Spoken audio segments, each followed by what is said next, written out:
This is TWiT. Hey, thanks for tuning in to TWiT, your tech hub for intelligent, thoughtful conversations.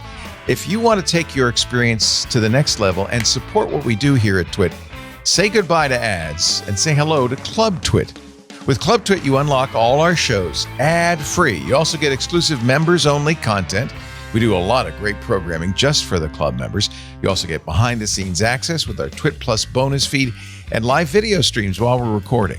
And don't forget the fantastic members-only Discord. It's where passionate tech fans like you and me hang out, swap ideas, and connect directly with all of our hosts. It's my favorite social network. I think you'll like it too. Club TWiT. It's not just a subscription. It's how you support what we do and become part of the TWiT family. Your membership directly supports the network, helping us stay independent and keep making the shows you love. If you're ready to upgrade your tech podcast experience, head to twit.tv/clubtwit and join us today. Thanks for being here, and I'll see you in the club. Hello, you club Twitters, all of you. Leo Laporte on your left, and on your right, the fabulous Chris Marquardt, our photo guy, a accomplished photographer, coach, book author, podcaster, and a longtime friend, not just of the network, but of me personally. Hello, Mr. Marquardt. Or what was he say in Hanover? Good moin moin. To be back. Moin moin. Yeah, good to be back. Fun. I just learned that Chris, in his lifetime, has performed in the same Hamburg club as the Beatles got their start in. Didn't do me any good, though. Did it have the guy... The Beatles, when they were performing, the manager kept saying, Mach Schau, because he really wanted a show.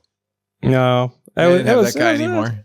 It was a weekday. It was a very mediocre band. Calm. And it was calm, and it was just, that's my bragging right that I played in the Indra Club in Hamburg. Yeah. It's huge.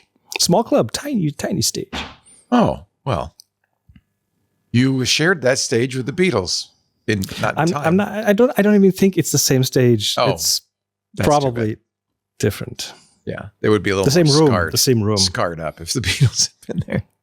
Probably. All right, here we are. We do this every month as part of the club. Hello, club members. So glad to have you.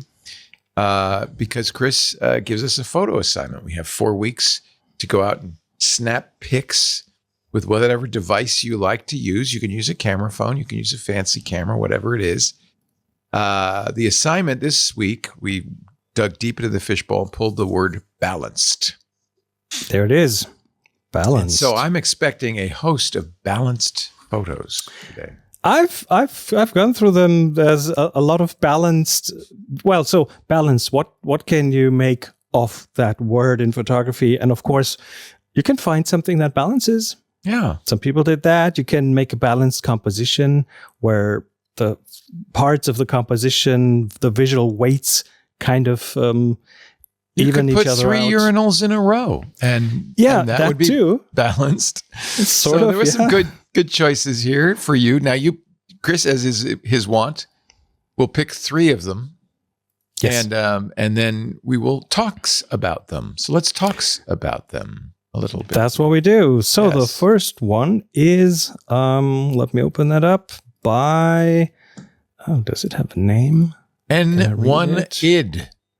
Oh, it's my screen is too small. N1id, titled DSC_2629S. Oh, I'm surprised you didn't mark it down for the name. I didn't check the name. I told you I go by the thumbnails. That's the first line of defense. Thumbnails, and then I open all of them, but my initial gut reaction is to the thumbnails. And this one was, as a thumbnail, it wasn't clear what it was to me right away, and then I opened it, and now I see 2 birds at a feeder, and they kind of balancing. Yeah. There's one left, one right. If one were really fat, the feeder would be tilted. or if one wasn't there. So right. There we go. Or if a squirrel was hanging off the other side. Yes. I like that. And I actually like the attitude of the birds. I would be tempted with the assignment to have put them in the middle instead of shifted left. And I would have been tempted to get them, to do the same thing. But I think this is interesting because it's a little off center for a balanced photo. That's what throws you a bit, but it's also illogical if you look at the birds themselves, because the right bird extends its tail out and the other one has it tucked in. So the birds, the distance between the edge of the bird and the edge of the picture are kind of the same on both sides. That's a good point. Yeah, it's cropped to the tails. That's interesting. Everything is in there. Everything is, the picture contains everything that's important. So, but I do like it. I think, when you're first starting out with photography, you're tempted to center everything. Oh, but if you look through the viewfinder, it's very often you have this thing in the middle that indicates like where it wants you to center it. Yeah. And it kind of makes you feel like that's where you should put a face on a portrait or so on. No, that's not what it's for. So ignore that part in the middle of the screen and just go by your gut feel. I mean, the thing is, that's a really important thing about photography. Someone recently told me we've forgotten to see in 2D. Because you have the three-dimensional world in front of you, and you see something close to you that's bigger, something far away that's smaller, but you know the real size of things. But the photo is 2D, and now you'll have to balance the two dimensions. So something small can be close to the camera and can be really big, and you can balance that to, I don't know, a house in the background that is now the same size as something small in the foreground. So the 2D thing, that's the kind of the important thing. And that's the one thing I like about modern cameras. They have screens, so you're looking at a 2D picture. Yeah. That helps you balance things out better. Yeah. When you focus, do you use that spot meter? Do you use the center focus and then shift the camera? Is that how you work? Or? I used to work that way. I still do sometimes, but autofocus is so good now. So you just use the zone focuses and let it do its thing. Well, if you have people in the photo, you almost always want the eyes to be in focus, so the camera will go for that. We have too many choices now. So the camera, you can say, eye focus, face focus, center focus.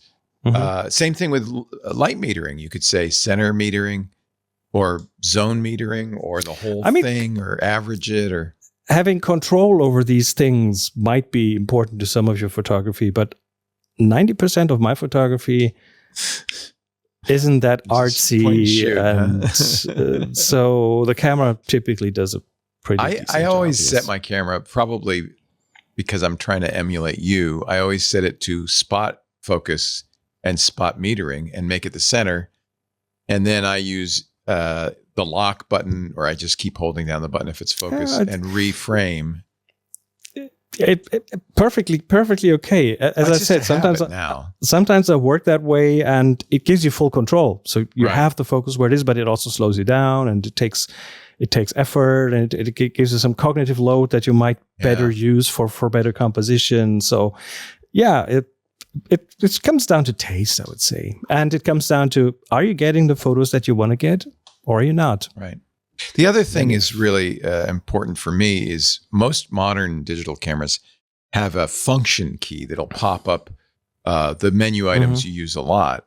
And so I always make sure that one of those items, two of those items, one of them is focus and the other one is metering, so that I can quickly change it to, like if I'm taking a bunch of, like if I were doing a wedding, which I would never do because I couldn't take the pressure. Oh, the pressure. The pressure. But if I were doing a wedding, I would put it to eye focus, right? Because that's almost always what you want. But that's what you want, yes. Yeah. And modern cameras are really good at that. Or you use the Leica, you use a manual focus lens, and you go manual. Yeah, this has no help. This thing is no help. It's all on you, baby.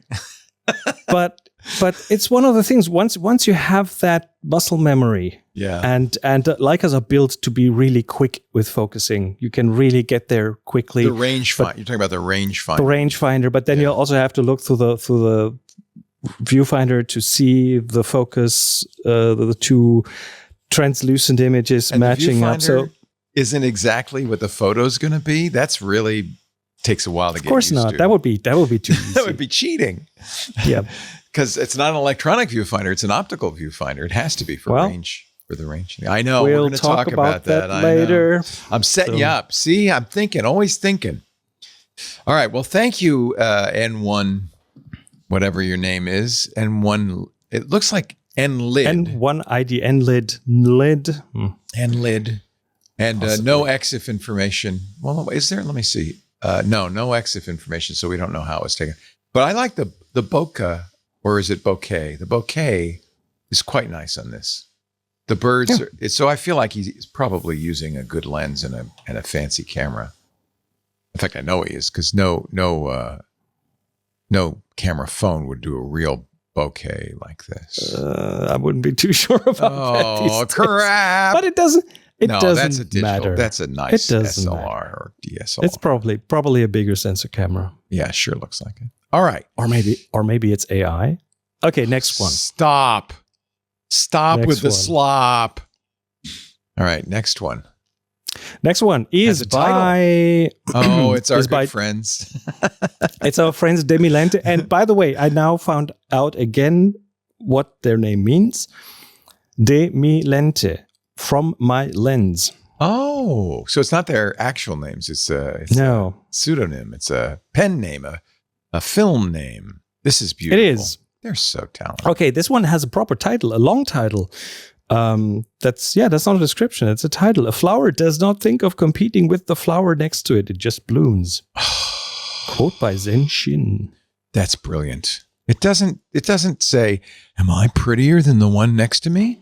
Should I be more pink? It just does. I'm sorry I can't get rid of those stupid arrows. Yeah, they're just there. That's just... But it doesn't matter. Oh, doesn't matter. A little bit. I had to zoom in a little bit. Oh. There. Okay. All right. But now you cropped it. Now I cropped it a little bit. See? Yeah. Leave them on. We can ignore them. So balance. This one. So first of all, the flower in itself is beautifully balanced because it's very symmetrical and it has this gorgeous, really, really also well in focus thing on the right side, and then on the left side there's this green leaf, and those two, I feel, balance each other out. I like the spiral arms of the flower too. Yeah, that white is a nice contrast with the pink. The colors are really great: pink, white, and green. Pretty much, I love it. And a nice light and nicely composed. Nice focus where it needs to be. The flower is also bright, so it gets more attention. Draws your eye. And not again, just from not the color. centered. You might be tempted to put that in the middle. That would be a mistake. Doesn't have to be. No. Love it. Doesn't need it. One side is dark and one side is light, says Darth Vader. No, it says Dustin. Speaking of dark and light, the next picture by another frequent submitter, Gregory Chesney, a 35mm balance light and shadow. That's the title.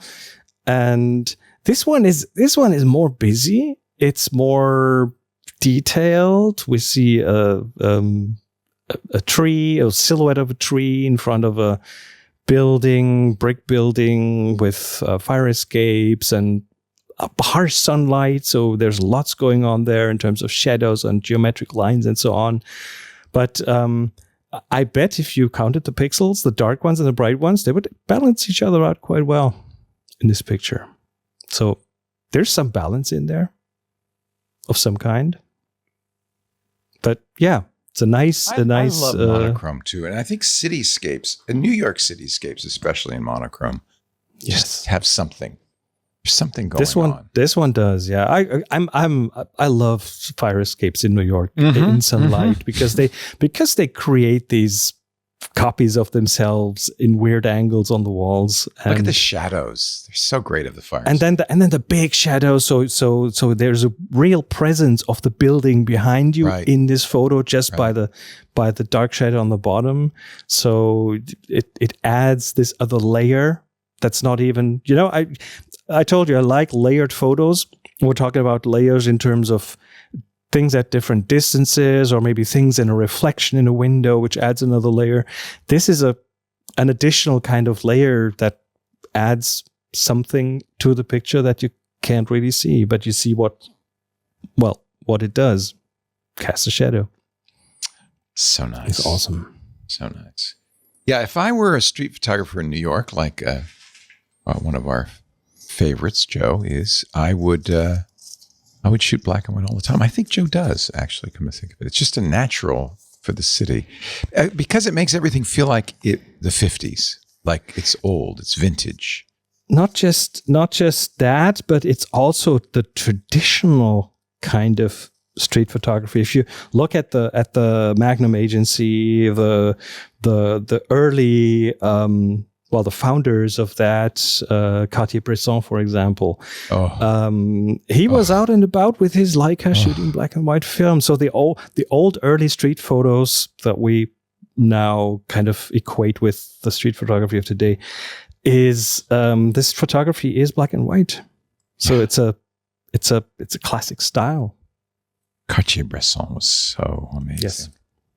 And such an inspiration because his stuff was very quotidian. It was very everyday stuff. It wasn't like he was looking for, extra drama or anything. It was the street, and it was just so amazing. And his composition, the balance in his photos. Oh yes, just talking about balance. That's a good point. Absolutely, balance, and he was also a painter. Oh, so I didn't know that. That explains a lot. Really understood how to place things, where to place them, how they would interact, the 2D-ness of a photo, the different layers of it, and so on. Look at this quote. It's perfect for our topic today. To take a photograph is to align the head, the eye, and the heart. It's a way of life. Mm-hmm. That's a really interesting way to balance, isn't it? This is from the Magnum website. These are famous Cartier-Bresson. Yes. Pictures. He also didn't mind doing stuff that was a little bit blurry to show motion and things like that. I remember a bicycle going by that. Oh yeah, that one. Yep. Very famous. Absolutely. Yeah. Absolutely. Whatever it takes. The there photo isn't Here's about a guy running and he's a little blurry. Yeah. And the photo isn't about technical perfection. It's about evoking emotion, and that's what he does with them. I should find it inspiring, not like it makes me feel this one is one of my favorites. Isn't that great? That's just an amazing photo. The guy walking through. It's just and the kids, and it's a moment in time. He's just so out of place, and then the background, the building with the weird windows, geometry. Yeah. And the kids in the front, but that guy, I mean, just the way he walks, he sticks out his belly. He's got the hat on. He's just like completely. This is Spain in 1933. Yes, but it's timeless. Yes. It's timeless. Just amazing stuff. What an artist! I didn't know he was a painter. Now I understand a little bit better because his sense of composition is very. A lot of famous photographers did painting or other forms of art. Yeah. Oh man. All right. I'm sorry. You got me thinking about Cartier-Bresson. So good. So we have completed our 3 pictures. Thank you, all of you, for your submissions to our balanced assignment. It is time for a new assignment. And Chris is going to go, as he does, to the fishbowl. And the word of the month is spacious. Here we go. Not specious, spacious. Spacious. So what does that mean? That means you are now going to go out in the world and you are going to take photos every single day, but you're going to keep in your mind the word spacious and look for things that say in some way, and you could see it doesn't really, we don't really tell you how. Tell you that this reflects the word spacious. That last photo by Cartier-Bresson with the kids and the man and the spacious wall. That was very spacious. Spacious. And very spacious. Spacious and that special. Too. That too, of course. All right. Well, that's wonderful. So everybody, next time, spacious. I have put this on the lower third so you will remember it. And it's just, again, it's not a competition. It's just an excuse to go out and take pictures. Yes. And with something in mind, and you don't have to use anything fancy. You don't have to use fancy camera. Especially helpful now for like the darker time of the year. It's a good motivator to get you off your butt out to take photos. So tempting. I haven't been taking my postprandial, my daily after dinner walks because it's rainy, it's cold, and it's easier to stay home. You know what? I'm going to strap on the camera and throw things to the floor. That's just that lens cap. It always falls out. Those Leica lens caps, they're very expensive and they're very easy to lose.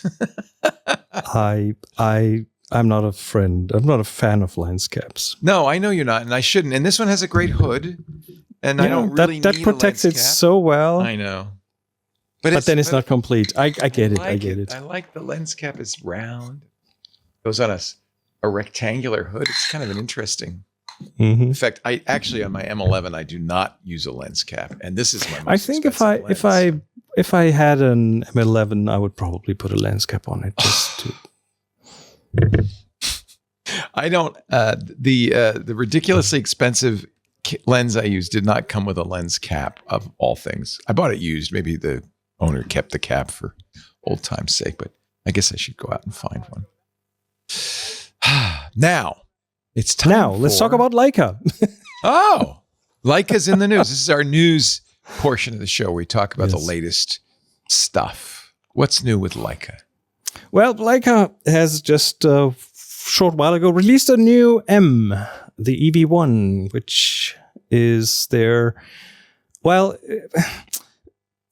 I'm torn. I don't know. What do you think about it? It's the main difference is to the older M, like the M11, is that it doesn't have an optical rangefinder anymore. It has an electronic viewfinder, and yet you still have to. It doesn't have autofocus, right? Or did I misunderstand that? I think it's just I think it's just a Leica with a different. It's still range-finding. Focusing method, but it's still a rangefinder. Well, the thing is... It's electronic range-finding, which is weird. Or not. Does it find a range? The interesting thing is the M, it's the German word for rangefinder is Messsucher. Yeah. And that's the M where it comes from. So the rangefinder, the contraption with the optical path that goes to the side and then over a mirror, and then you see the focus help in the middle of the viewfinder. That is the Messsucher. That's the rangefinder, and they now have a rangefinder that doesn't have a rangefinder, which is weird. So it's using focus peaking. It does the usual thing that others do. Yes. Yeah, and yes. I have done that with my Sony and my Canons in the past. I always thought focus peaking was an imprecise way of focusing compared to range-finding, to be honest. But then it also has the digital zoom in kind of thing where you focus. Yeah, that should be precise enough. Yeah. No, it does have this automatic square in the middle that pops up when you focus, and then you see the center of the image. Frankly, sharper, it's a lot easier. In fact, they're pitching this as the easy way to get into Leica M. I know. The easiest way to enter the legendary M system. It should not be easy. It should be hard. That's the point of the rangefinder. There's something about that, yes. So the other thing I'm kind of torn about is if you take your M11 and look through the viewfinder, you have the camera at the side of your face. So this is the thing that I've only recently learned, and it's still very hard for me to do this. And not everyone can do it, but the classic way is so this eye is available to look at the world. It's looking at the world, and that helps you in street photography because you'll see something approaching in the corner of your eye, and you know, oh, there is a person, and that person will walk into the picture in a second, and then you get the shot. I can do it because actually I can do it probably better than a lot of people because I don't ever use both eyes at the same time. I either use one or the other. So you switch back and forth in your brain? In my brain, I could say left eye, right eye, left eye, right eye. Mm-hmm. So I think that's okay. I just have to get used to it because I've always shot like this. That's not what you do. Yeah, I have to. Probably but then people also look at me and say, "What a tyro! He's shooting with his eye behind the camera." But then also, does that mean your right eye? No, your right eye sees nothing. Your It's left looking at eye my is your priority eye, right? I don't have Normally. a priority eye. Okay. It's because usually people do. Like they have a preference for left or right eye. I have monocular vision. I've been my vision's broken. It has been since a baby, and I either use left or right. In fact, with my contact lenses, I do have the two different lenses. One lens is for close up, and one lens is for distance, because it's easy for me to shift. Depending if I'm reading, I shift to my left. If I'm driving, I shift to my right. You have zoom eyes. I have, with my glasses, I don't have to do that. They're progressive. So I think I could do this, but I have to practice. I have to get out and look for spacious scenes and take some pictures. And of course, if you do street photography, where it is important to know what's going on around you, to have situational awareness. That's true. That is where this method really helps you. Even without the rangefinder, I should do that like this? Well, and now the thing is, for people who go for the EV1, the new camera, that doesn't have that. So it's a completely different way of working. It kind of takes away this cool kind of way of seeing the world. The EV1 still has a little viewfinder on it, right? So you could look at the pictures. Yeah, look at the pictures. Doesn't? They took away. No, what's this thing then? That's an electronic viewfinder, yes, but you're not looking through the. So it's not optical. It's an EVF. Yeah, it's true. But the next thing is, if you have a wide-angle lens on your M11, how do you see the picture in the viewfinder? Or you don't. Well, that's the weird thing about the M11. That wide angle. If I have anything more than 28 millimeter, it's cut off. Okay, let's go the other direction. Let's go the other. Let's put hypothetically, let's put a 100 millimeter lens on your M11. Yeah. How do you see the picture if you look through the viewfinder? You'll see is you'll see a little square, and the longer your focal length, the smaller the square. That's where the frame is. Yeah. But you see everything around it. Right. So you have situational awareness. Yes, because you have situational awareness of what's going on around your frame. Oh. The EV1 doesn't have that. Doesn't do that anymore. Because it's zoomed in. It's showing you the actual it's shot. Looking to the actual lens. So, okay, it's $800 cheaper than the M11. That's a good thing. At least something. It's a ridiculously expensive camera. Don't look up It's still $9,000, just the camera. It still has a pretty hungry viewfinder. What does that mean for battery? If you put in the same battery as an M11, you get a third of the pictures. Like 240 pictures. Leica is catering to the modern. They're catering to the modern crowd, and they've done this for a while. They make the SL2, which is basically a mirrorless electronic viewfinder camera. I mean, but purists will do this. Will get the rangefinder M11. I'm not even a Leica shooter, but I'm a purist when it comes to them taking the rangefinder out of the rangefinder. I remember the first time I met might have been you. I met somebody who was using a Leica many, many, many years ago. And I said, "Oh, that's so great, a Leica." I said, "Try it." And I tried the rangefinder. I said, "I can't use this." I never get any pictures. But that's work. That's what I'm saying. It should be hard because it makes it a conscious art creation project, and it takes a while, but it also kind of rewires your brain a bit. And I have a smartphone. I can always, if I just want to whip out a camera and take a picture, I can always do that. And you know what? Most of the time, if I'm not creating art, I'm just taking a picture, I will use my smartphone. Absolutely. We interviewed Kevin Kelly yesterday on Intelligent Machines, who is one of my heroes in the world. You may not know him. He's probably better known in the English and language markets and the Asian markets than Germany. He was a founding editor of Wired. He was the editor of the Whole Earth Catalog with Stuart Brand. Mm-hmm. He's been around at all of the revolutions and has written many wonderful books. But he started as a photographer. He dropped out of school, went to Asia, and for 55 years, he's been going to Asia taking pictures. Just published a new book, which I should give a plug to, called Colors of Asia. that is some of the images, he said, what did he say? He said, I think 300,000 images that he's taken of in his 55 years of Asia. And he's published them in a book, but the book is self-published. It's really an interesting idea because what he's done, this is one of the images from Asia. This is in Kashmir in the Himalayan Valley.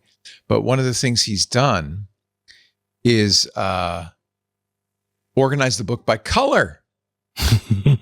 Isn't that cool?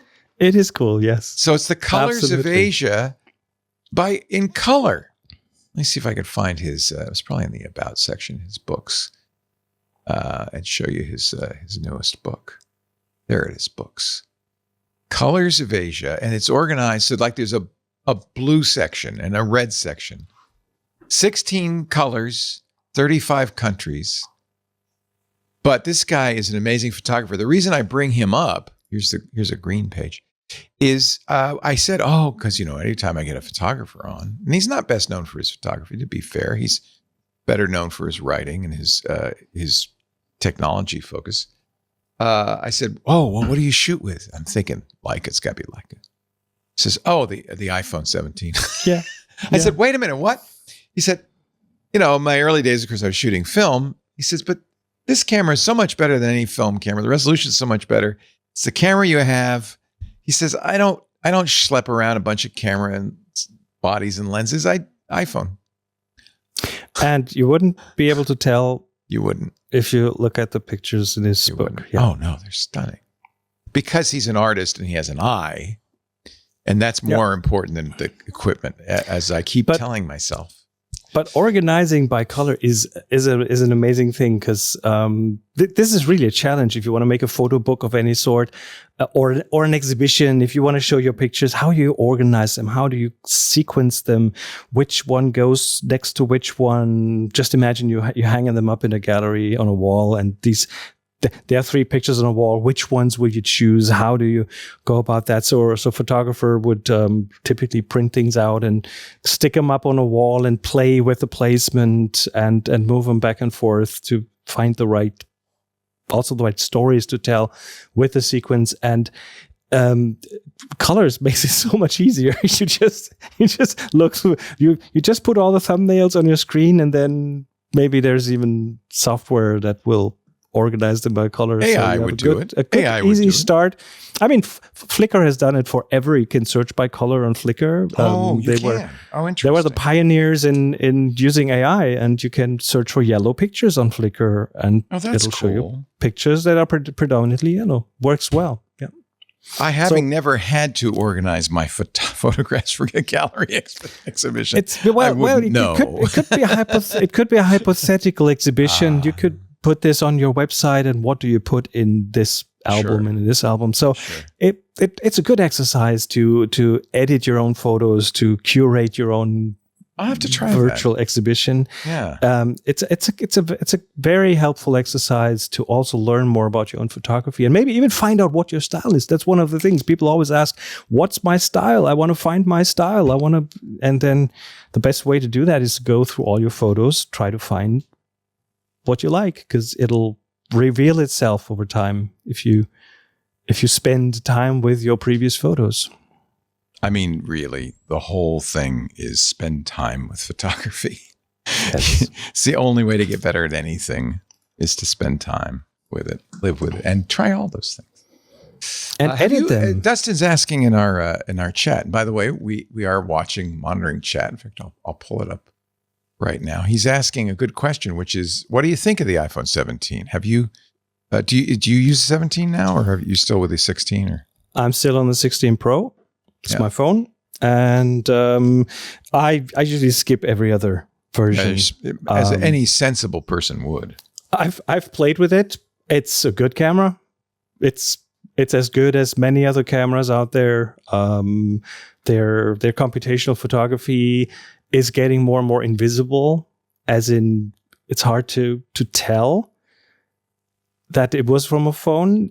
Also, if you use a camera, another camera app, Halide or something, you will be able to take pictures that are even more close to what a camera does, because it cuts out some of the processing that the iPhone would do. So that's pretty. It's a very capable camera for sure, but it will not make you a better photographer. It will give you better pictures in terms of the technical quality, the sharpness, the colors, but it will not make you a better photographer. You will still have to figure out the composition, the timing, where you place it, the framing and everything. That's still all on you. It may expose how poor a photographer you are. I mean, I've had disappointments I should know better, but then I get this new lens, I put it on my camera, I'm like, yes, finally. I take pictures with it and I look at them and they're not better than what I had before. It takes a while to work with things and to learn their quirks. It's like with every tool, you have to learn how to use it. But what Kevin did say, and I think this is true, and it's a cliche now, is the best camera is the one you have with you. Yes. At the moment. And the idea that I think for him, especially where he likes to take a lot of candidates, the idea that you could take it with your phone and not be obtrusive. Oh, you're invisible. Huge. Yeah. You're invisible with a smartphone. Yeah. Street photography with a smartphone, nothing better. No, because you just look like a normal nitwit. You're a tourist. You're a tourist. You're a tourist. That's actually why I often bring the Leica Q. And I've taped over the red dot, and I've hanging around my neck. I don't hang it on my shoulder. That will not make you invisible. Sorry, but the connoisseurs will know what they'll it know is. Immediately, and the thieves too. Although I don't attempt to hide my iPhone either. It's bright orange, so I don't. I don't need to be surreptitious. All right. What else is in the news? So I'll be interested to see. I mean, it's $9,000, this EV1. Mm-hmm. And I could be wrong. I mean, if I had access to one, I'd probably like it. Probably. I probably like it too, and it would work with all my fancy lenses. So there's that. Yeah. But still, the M, I don't think it deserves the M letter because it's not a real rangefinder. That's how purists always are. I remember when I drove for 3 years the Mustang Mach-E electric vehicle, and they called it a Mustang, but Mustang guys said that's not a Mustang. That's not a Mustang. It's a brand, and people recognize it. That's what it's all about. Right. All right. Next what up. else? Yes. Affinity. Yeah, this is a story that's kind of developing over time. It's an interesting story. So Affinity, we talked about this earlier. They teased the new version. They took their 2.0 version or all the other old versions off the website. You couldn't download it, and then people were speculating about, is this going to be a paid subscription or people thought it was a mistake at first, like they didn't mean to do it. And then they released it. The Affinity 3.0, or Affinity as they call it now. From a feature point of view, they have now one app. It used to be Affinity Photo, Designer, and Publisher, 3 different apps. And it's now integrated in one app. It's customizable. They have one file format now. And it's okay. It has a few bugs still, but it's a good app. And the thing is, it's free. That's one of the big things. Free forever. Can you still use a paid version? Is there a paid version or no? That's the one that you can use your old versions if you want to. But this is Affinity. For it back in the day, I still have. Me too. Yeah. It does require a Canva account. Canva bought Affinity last year, and this is the result of that collaboration. It requires a free Canva account, and then with a free account, you have Affinity free for all features minus AI. There's AI features that need the cloud and that use the Canva cloud, and that would require a paid pro subscription of Canva. That's $110 per year. Okay. And then you get the AI features. There's one offline AI feature that you get for free, and that's kind of segmentation. So if you want to select that person or select that object, you can do this without a subscription. So basically. You mean turn it into layers? You can. Is that what you mean? Or no? If you want in a photo, if you want to select whatever that thing on the table, then it'll find the edges and it'll segment that out. Oh, that's nice. So that's a good feature, but it doesn't have image restoration or hiding things and stuff. And no generative features. I don't mind that it doesn't have generative features. I can do me it.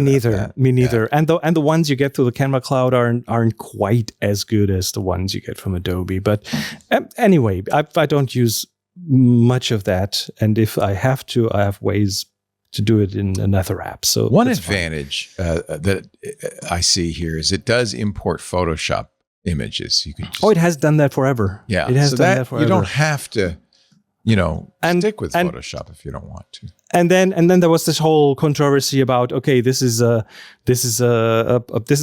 play where they will later on they will get everyone on board for free, and then they will tighten up the thumb screws and make it painful, as you've seen with a lot of other tools, that's what Adobe does.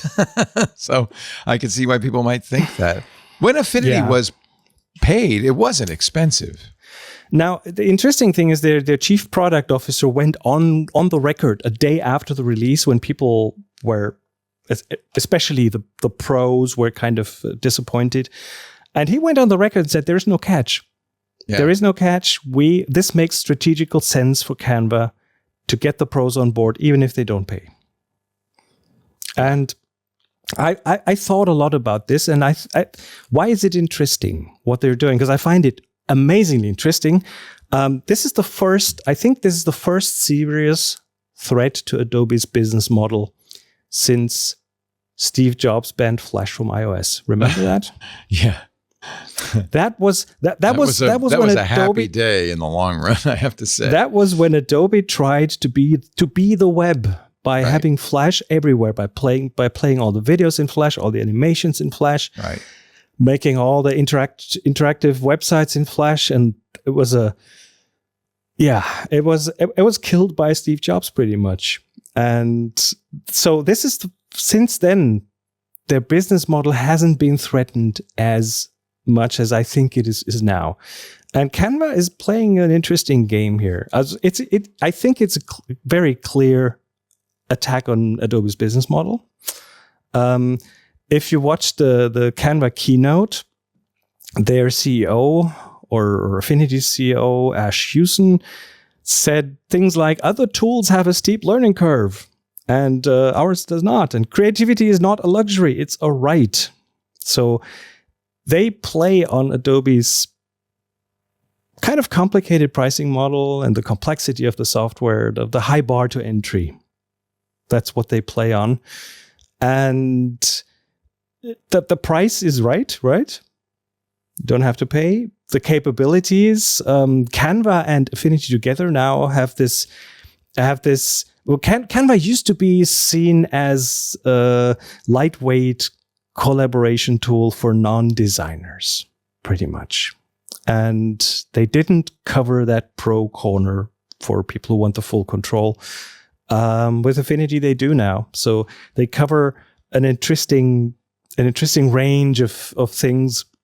And then in addition to the price and the capabilities, they play on philosophy, on we're accessible, we're not hiding behind cost and complexity, we'll democratize creativity. They are the anti-Adobe right now. Yeah. Canva is the anti-Adobe. And if you combine that with IPO rumors that I've heard about, maybe next year they want to go and do an IPO. That move that they just did, that just instantly increases their user base. It makes a lot of sense from that point of view. It creates some online tension. They have a growth story. So that's an ideal starting point to issue stock. And that's what's going on, man. And for Affinity, so people are worried. Are they gonna just make it worse and have us pay for it? I think that is not going to happen for a while, at least for years, I guess, because Canva they're investing in Affinity and they will keep it free because that helps them chip away at Adobe's business model. Yeah. And they're out there to win this game. And they are, from a valuation point of view, they're about a quarter of what Adobe is. So they're not small. They're not a tiny player. And the next thing I've seen hints of is collaboration. So just imagine you editing in Affinity, and there's someone on the other side of the planet editing the same thing together with you. That'd be good for your coaching business, wouldn't it? You could. It would certainly be, and then that opens up a new target for them, which would be Figma, which is now being used for UI development and things. But some teams are use Figma now to do collaborative image editing. So it really makes a lot of sense. So I think it's a very smart move, and Adobe, I think, is already starting to feel that. So we have a question that I actually share from Greg. He says, I already have Affinity Photo 2. Does it make sense to get the new Affinity? I mean, especially if he's just doing photo editing. Is there any reason to... And I have the same question because I have it as well. I don't need the new one, right? I've got the old one. You can keep using the old one as long as it works. Yeah. I mean, it will. Are there features in the new one that I will want? Well, I've done some vector work, as in like image tracing to create a vector from a pixel image. That was never possible. That is in the new version. Okay. There are a few features that, but I don't think for photography alone, it makes. It's not a must. But then, of course, combined 3 different Affinity programs: Affinity Photo, the Designer tool, which is a page layout tool, and the Vector Graphics tool. So basically, you're getting all 3 Affinity products in one. It might even be better if you're just doing photos to stick with Affinity Photo 2, because for now, I think you're not really missing out on anything. Right. There won't be any development for Affinity version 2. So if an operating system upgrade or something renders that unusable, then it's gone. So sooner or later, you want to sign up for a Canva account, which is the thing that's been stopping me. I don't want to have to make an account, yet another account. It's a free account. So, and I had the Canva account for a while now, a free account, and it Canva targets another audience, another kind of professional, but I'm okay with that at this point. But again, a few years down the road, I might speak differently about this. Yeah. So, but for now, I think it's a good play. It's chipping away at Adobe, and Adobe needs competition. They do need competition. They are too big. They're too much of a monopoly. So, yeah. Well, and everybody's mad about the subscription, and totally. Yeah, they have a PR problem. They've had a PR problem since they started the subscription. So, but you still use Lightroom. That's the only problem, and Adobe just changed their pricing for their licenses. So, is it more affordable? No, of course not. Of course not. Of course not. They are taking things out and charge you more. Yeah. Yeah, that's disappointing. I had the $10 photographer's subscription and you get Lightroom and Photoshop, and you get a terabyte of storage, and I thought that was reasonable.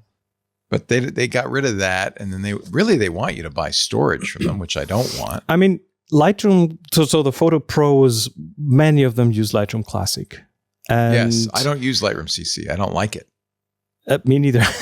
Yeah. And the Lightroom users have like years and years of pictures and edits and history and metadata in Lightroom. Yep. And yes, there are alternatives, but if you have a library, mine goes back to the beta of Lightroom, to really long time ago, 2007, 6, something like that. Yeah. So I have a terabyte of stuff in there that I don't want to lose. Move it to somewhere else? Not really. Not really. I can export everything into TIFFs and just bake things in, but I'm kind of happy to have my edits. I'm working on books. I need to go back to older pictures and maybe recrop them and export them in a different format for something.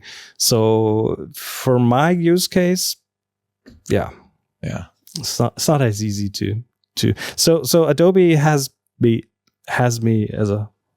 Holding me hostage. You have the just Lightroom subscription, which is now US. I have the oldest subscription. I'm grandfathered into the oldest one. So I'm just waiting for them to change the terms. A matter of time. Yeah. At this point, I'm still paying $100. I'm still paying like $12 a month for Photoshop and Lightroom, but that might change anytime. Yeah, that's now they've upped that to $20 US a month, and and then they do another thing which people hate, which is annual billed monthly, which is extremely confusing.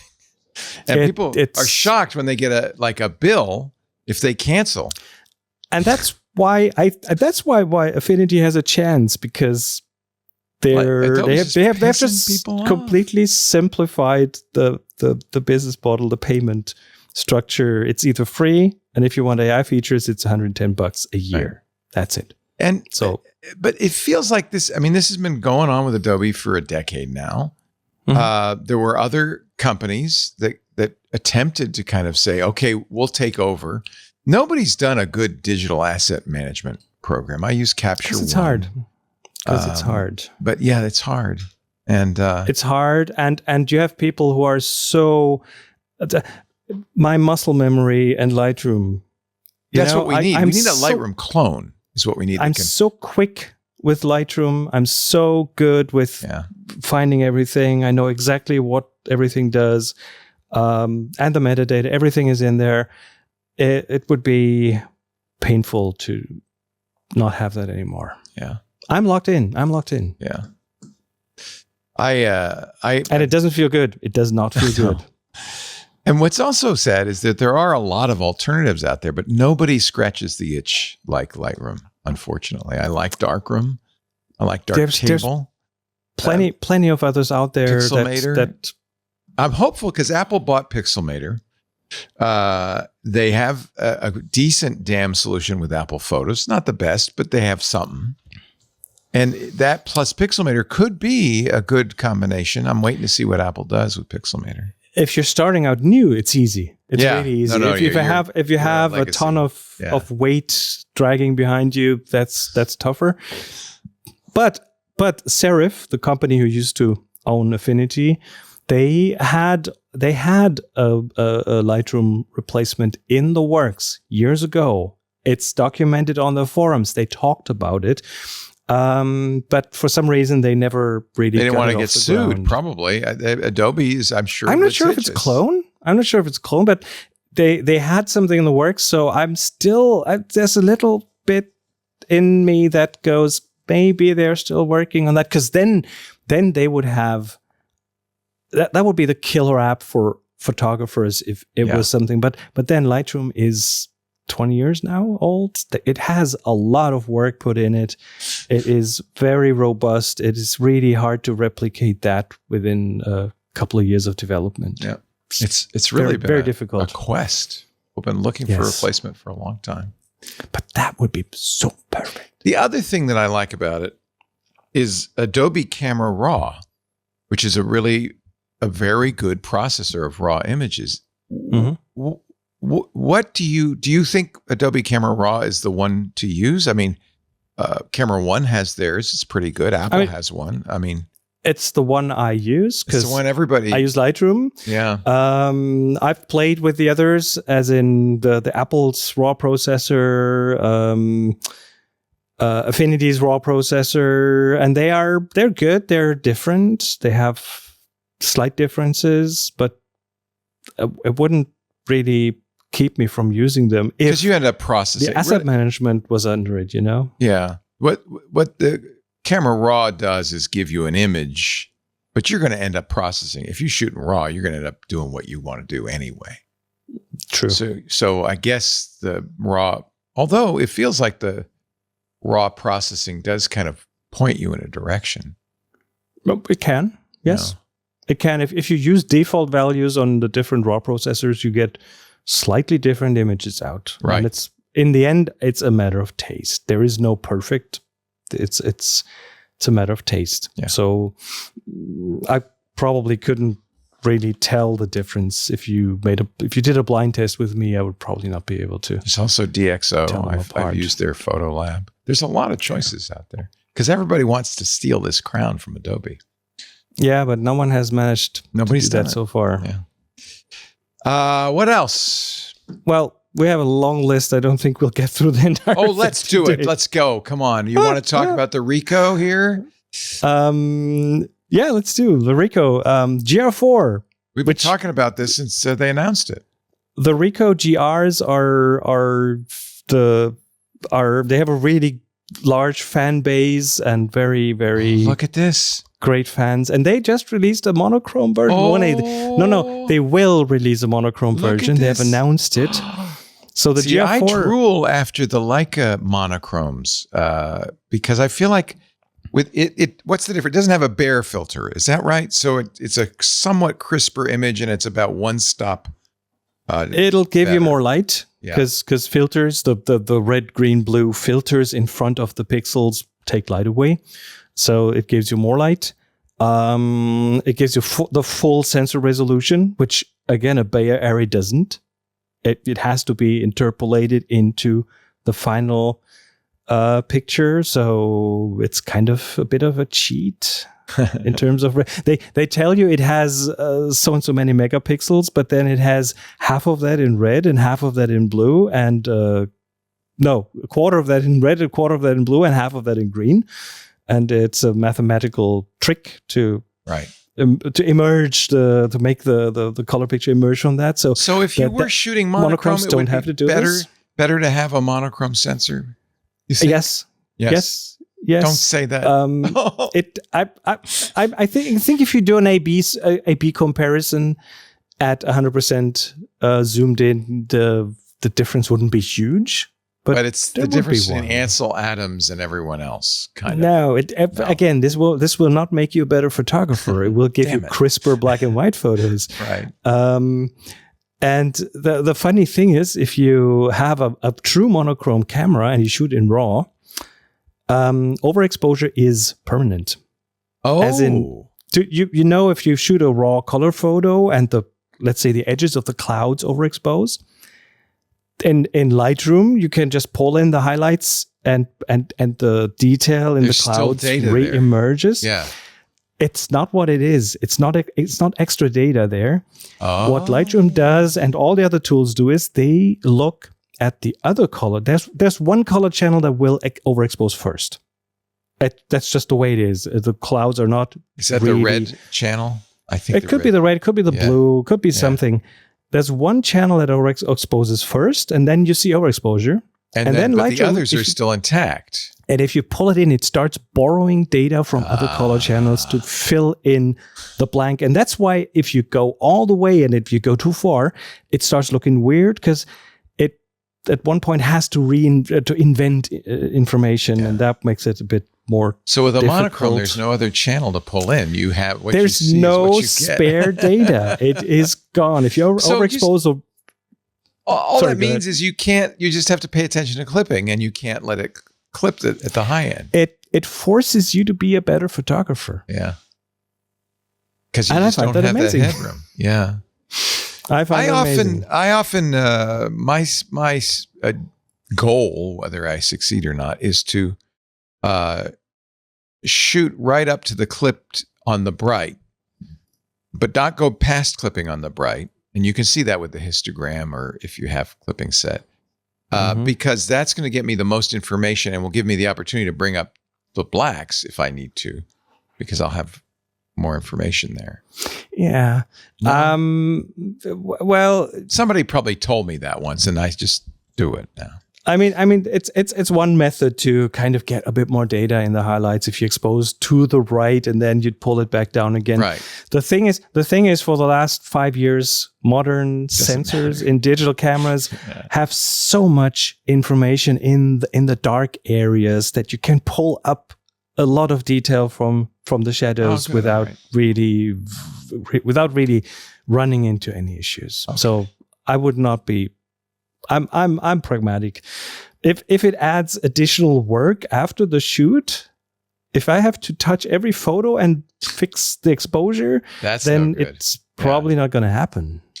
I have a bad tendency to when I process photos, to make them darker than I should. That might be your screen being too bright. Maybe. Because if you're editing on a very bright screen, you're going to pull it down. You'll edit so it looks right for you. And if the screen is very bright, then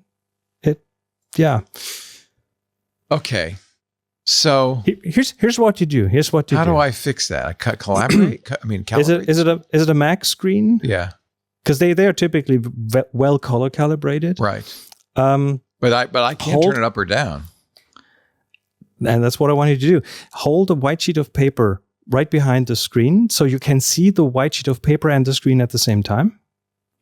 And then bring down the brightness until they are about the same. The white on your screen. Going to be based on the ambient light? Yes.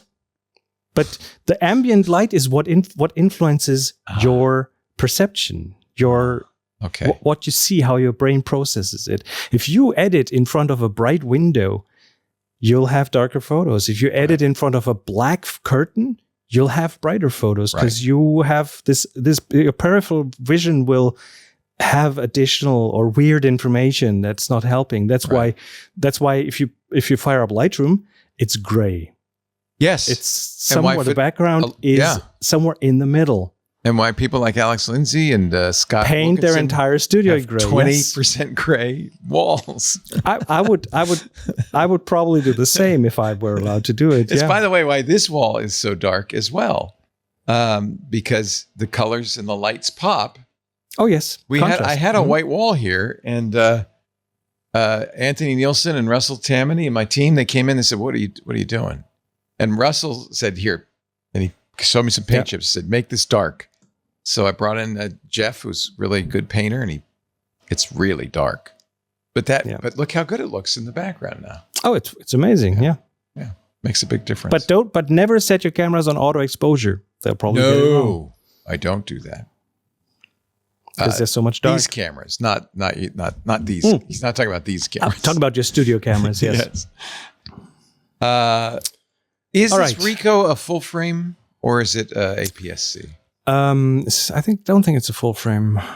And it's a fixed lens, right? You can't change lenses. Think so, and it has a fixed lens, but don't ask me for the. I've been really tempted. It's just too expensive. I will not spend any more money on Leica gear, but I've been really tempted to buy a monochrome, either the M11 monochrome or a Q3 monochrome. Compared to Leica, the GR4, the color GR4 is $1,500, and the monochrome price is to be announced. Release will be in spring next year. A fraction of the Leica cost. It will be cheaper than Leica, but also I don't think they will sell them in the same numbers they sell the color. So I would expect this to be more expensive. Okay. Someday I will I have a Q2. I will upgrade to a Q3, and I think I'll go monochrome. I almost went M11 monochrome because I just love shooting black and white. But then I like the idea that I could shoot, and I can choose it later whether I want it to be color or monochrome.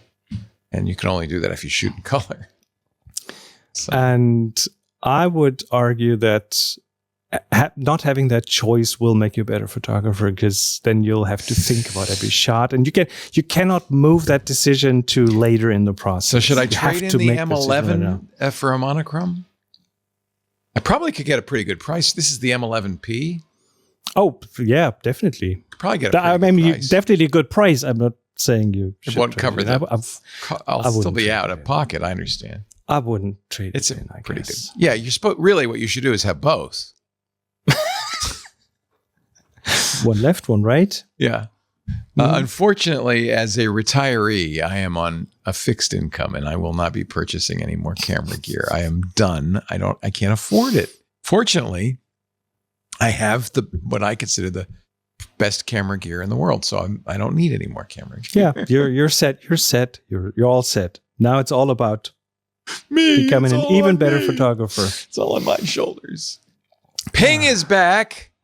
Ping just PNG got an update after like 20 years. What? They got it. Yeah, the spec got an update. What? Yeah. So what happened is the W3C, the World Wide Web committee thing, their time-to-text working group, that's the people that do subtitles and things, they needed HDR support in Ping. And they made a proposal, and then they quickly got support for the updates from Adobe and Apple and BBC and Comcast and Google and whoever. Wait a minute. These broadcasters use PNG files? They use Ping files for things their on graphics? the screen, for graphics and things. Yes, and they need HDR support. So Ping just, and I think it's already implemented in most browsers because it was already in proposals, but was never really fully ratified. So there's proper HDR support in there. There's now official animation support, the A-Pings, the animated pings. The spec reflects that reality now. And support for EXIF data, the metadata, as in what camera was it taken with. That has been missing in Ping. So these are big improvements. Now, to get the advantages of this, you don't have to do anything because the software that already supports the new spec is Chrome, Safari, Firefox, iOS, macOS, Photoshop, DaVinci Resolve, Avid Media Composer. Like it's all things, as I understand it, that has already been in the wild for a while, but they are now making this official and adding a few things. And they're now working on the next 2 Ping versions already, which will add better compression and some like parallel encoding, decoding to make them faster and so on. So Ping hasn't been touched in 20 years, and now it's kind of moving again. And it's a cool format. It has a lot of things, especially transparency. That's the thing you need for your screens and things if you want to have a bug in the corner like this one here. And it's the thing you need if you want to stop using GIFs. And that's why it's important they have animation support. They have transparency support. And they're pretty compact PNGs, right? Well, they are in some cases probably if you have a GIF and that is in the like just with plain colors and a small palette, you probably smaller there. But Ping is more universal because it can handle these kind of graphic formats and photos and things. So, and better compression is on the way. So, good. It's cool. All right. We often talk about these wide lux cameras. Okay. You're a fan, I know. We've talked about this earlier. So the wide lux is this camera that has a turret and it takes a wide angle photo. The weird camera Jeff Bridges has popularized, right? And he's been using it. It's been popular all along. I've always wanted one. And Jeff Bridges is one of the people who used it and shot a lot of behind the scenes stuff there. And Wide Lux, the company, it doesn't exist anymore. And the cameras that are out there, all the last Wide Lux cameras. And Jeff and Susan Bridges are reviving the Wide Lux F8. And so that's a 35mm film camera. Last year, they announced that they were working with a German Silver Grain magazine and OPC, which is a German camera maker. And they have been working on that for a year, and they reverse engineered the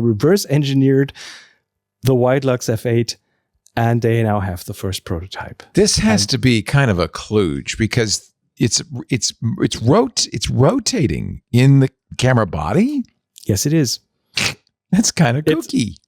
It's a turret that rotates and exposes over the wide format of a frame. The images you get with it are very wide aspect ratio, right? I mean, that's the whole point of it.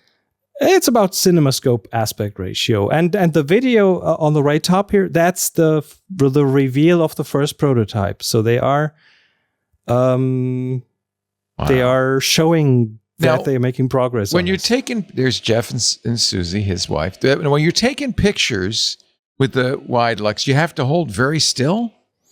Well, it's a creative tool. You can move the camera and get weird artifacts and things. Of course, there's like if you go for the low light exposure, which makes the turret move even slower, you can have someone on the left side of the picture, and they quickly move around to the other side. And some of Bridges' photos are the same person twice. Yes. Yeah. It's a thing. It's so wacky. So yeah, the first prototype is out. No idea of the timing, but they have now built one, and they're still planning to produce them and sell them. Do you think they'll be expensive? I mean, these are super for sure, custom, right? Absolutely. I mean, yeah, absolutely. If you go to jeffbridges.com, he has some of his wide lux shots on. In fact, you can even buy prints. Here's a wonderful one from The Big Lebowski. Wow, so cool. So, are you going to buy one? You always wanted one. So you're waiting to hear what the price is, aren't you? The other thing they said is that they were also going to supply existing wide luxes with spare parts. So that's fantastic. Maybe that'll revive the used market again as well. So that's cool. We'll see. Nice. All right. We have a question. Well, let's do it. This is I didn't even mention at the beginning of the show. Darn it. Darn me. We do ask people to submit questions during this show, and the website is ttf.com/PTQ.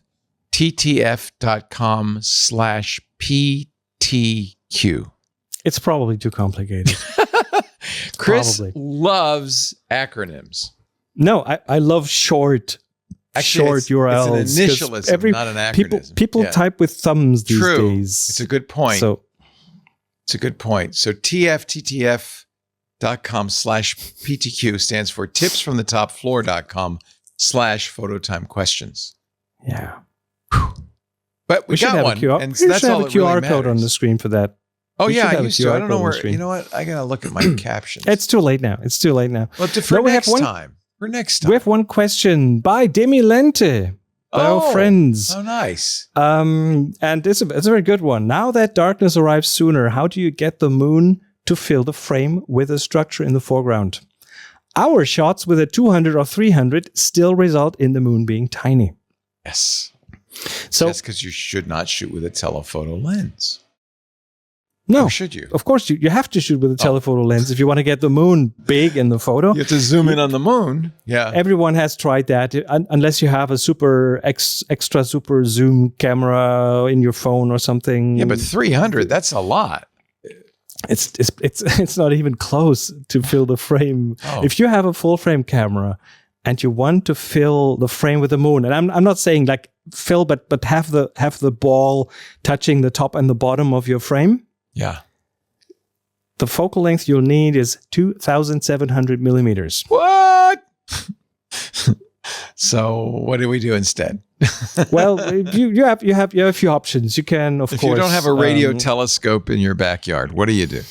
Well, you'll have extenders and I guess things like that. Shot with enough resolution, you could also crop. Maybe 2 or 3 of them, and then you have a really long lens, or buy one of those telescopes that you can hook a camera up to. Right, Celestron or something. Yeah. Probably not gonna be feasible. But then, if with modern cameras, hey, crop. There's still resolution there. If you have a modern camera, 30, 40, 50 megapixels, then crop. I would guess most of the photos that you see online with the moon being really big are probably crops. So there's that's what you do. And then of course, is to stitch multiple images together like a gigabit. No, can't do that. Yeah, but that's not going to help you because the moon moves. No, it'll become smaller then if you take multiple photos. I'm really having trouble with scale. You're adding more surface to the picture, and the moon is. Okay. So take your longest lens. Learn the. There's the QR code. Thank you, Anthony. You found it. Thank you. It's covering his face now, but okay. It's okay. Here, sit up, Chris. I'm up here. You want to find a spot that you can shoot the moon from with a structure in the foreground, like a church steeple or a mountain or something. Using apps, there's the Photo Ephemeris TPE. There's one that's called Photo Pills. That's what I like is because then the moon looks bigger because you have stuff in the foreground. You've seen it even without photography. If you're walking around, when the moon's first coming up, it looks huge because it's relative to the size. It feels big. It's not big. But it's the same exact size, as a matter of fact. I have it on good authority. Here's a little exercise. Take a pea. One pea. Little green pea. Stretch out your arm and hold that pea, like close one eye and hold that pea in front of the moon. It'll cover the moon. That's how big That's the size of the moon. It feels the pea big. at your outstretched arm. And then practice exposure. There's a rule. Go to Wikipedia, look up Looney 11. Yeah. Looney and the number 11. That's a starting point. You don't want that auto exposed because it will just blow it out. You have to manually expose that. And the Looney 11 is a good starting point to get a good exposure on that. And all of that together gets you that shot. It's easy. Not quite easy. But. And then you're going to get a shot that looks exactly like everybody else's moon shot. No, I mean, what if you have a structure in the front, some famous building, or maybe people on a mountain, or sure. I'm the guy who won't take pictures of the Eiffel You're Tower not taking me seriously. It's been done. There are things that have been shot a lot, but not by everyone. So there's still some space for you to also take a picture. That's true. And yours will be yours. I actually have a picture of the Eiffel Tower I love, but that was because I was there and I know the story and it's my picture. It's very personal. Mr. Chris Marquardt, you are going on the road next week. Yep. Next weekend, we'll start to go to the Black Forest and the Alsace and hit the first Christmas lights and maybe some snow. Weather forecast isn't looking too bad. So I take it that is booked up, though. There's no more room. Totally sold out. Yeah. It's not that many people can go in the... It's one car full of people. Yeah. It's a boutique tour. So very personal.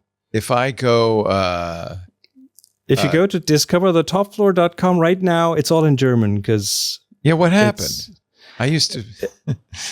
It will be multi-language again as soon as I have other things. But we're now doing a lot of workshops here in Germany. Oh, okay. Around, I don't want to scare the Germans away with too much English. No, I just don't have anything to advertise right now in English. But as soon as that's ready, it'll be on here. So don't delete your bookmarks. It will be there.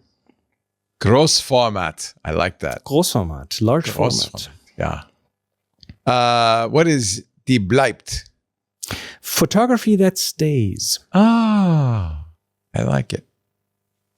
Chris Marquardt is at discoverthetopfloor.com. His podcasts are available there. And you do have some English language podcasts too, yes? Yes, absolutely. The Future of Photography is the biggest one right now. Yeah. And, really interesting, actually. Yeah. It's he also has a newsletter. There's workshops, and you check it out regularly because there's always something new. It will update very, very soon with new things. And his books are available on Amazon or wherever you get your books. He's got a wide-angle photography book I highly recommend, a film photography book I highly recommend. And he comes here every month. Once again, we have a new word of the month. Get out there and take your spacious photos. That is the word. You have 4 weeks to shoot. The way this works, you can take up to one a week, and submit them to flickr.com. Now, what I would suggest is you go out and you just, every day look for something that says spacious to you in your mind. You go, oh, that would be good. And then at the end of the week, you find one, oh, this is the one, because you got to submit one a week. That's it. They have to be new, no old photos. We want you to get out there. That's the whole point. Upload it to flickr.com. It's free to make an account if you don't already have one. We've been there for a while, Chris and I, since 2007, I think, maybe longer. But upload it there. And then one of the things you can do on Flickr, one of the things that makes Flickr unique is tagging. If you tag it TG Spacious, that will tell us it is for the Tech Guy group, TG Spacious, and it is for this month's assignment. Spacious. And then you submit it to the Tech Guy group. You will know you're in the Tech Guy group when you see my face and you see the wonderful moderator, Renee Silverman, and you see, what is it, 21,000 members or something? It's some huge number. It's been amazing since we've been doing it so long. I think we have a lot of members. And the good news is not that many people submit photos. So Chris will give them all attention and pick 3 to show off next month. We haven't set a date for next month yet, but we will put that date up on flickr.com. And of course, in our Club Twit Discord so that you will know. It'll be roughly probably close to 4 weeks from now, although that's getting close to Christmas. Yeah. 12th? Can you 12th is fine with me. Absolutely. All right. We have a date. That was easy. December 12th. 1 p.m. Pacific time. 1 p.m. Pacific, 4 p.m. Eastern, 2100 UTC. Now, the good news is this is a club event. We love our Club Twit members, and they make this all possible. In fact, they support about 25% of our operating costs, so it's very important to us. But if you're not a Club Twit member, you can still watch this live because we stream it live on YouTube, Twitch. We've got people watching there. We stream it on x.com, Facebook, LinkedIn, and Kick. But you have to be here on December 12th at 1 p.m. Pacific, 4 p.m. Eastern, 2100 UTC to watch the live stream. After the fact, club members can watch it on the Twit Plus feed. We put it up for club members. If you're not a member, can you join the club, please? We'd love to have you. It's really important for our survival. It lets us do special programming like this. With your help, Twit can grow. Without your help, it must needs shrink, I'm sad to say. We'd like to grow. So join the club, twit.tv/clubtwit. You do get ad-free versions of all the shows, all that special programming that we do. You also get access to the Club Twit Discord, which is a party in its own right, and all that special programming that we're always doing. Next week, Micah's Crafting Corner. Next Wednesday, that'll be a lot of fun. Monday, D&D. Oh, yes. I'm going to put on my Sag Bottom, the Cheerful garb, and we're going to, that'll be a lot of fun. We're going to do our D&D, Dungeons and Dragons, the second half of the Corn Maze. So that'll be a lot of. Do you ever play D&D, Chris? I think I asked you this. You've played D&D. I have. I've only very briefly, but I'm well aware of what it is. Yeah. I had never done it before, and it was quite a thing. Let me just say that. So that's where we are right now. Photo time with Chris Marquardt. Monday, the D&D Adventure, 2 p.m. Pacific, 5 p.m. Eastern, 2200 UTC. Again, we stream those live. Everybody can watch, but club members make it happen. Paris Martineau, Kathira Long Swallop, Paul Thurrott, Helm Hammerbland, Jonathan Bennett from the Untitled Linux Show, Jacob Ward, and I will be under the tutelage, under the kind but firm hand of our dungeon master, Micah Sargent. Home Theater Geeks next week is doing a chat room Q&A, just as we've done here, which is a great way to ask your questions of our home theater guru, Scott Wilkinson. As I mentioned, Micah's Crafting Corner is Wednesday. We have lots of other things going on in the club. Our AI user group every month. It'll be the week before Chris's show and so forth and so on. Stacy's book club. Twit.tv/clubtwit. Please, I beg of you, join the club. We would love to have you. Chris, have a wonderful evening in the Viewfinder Villa. Thank you for doing what you do. We really appreciate it. I look forward. Thank you for having me. Absolutely. Spacious next time. See y'all later. Bye-bye.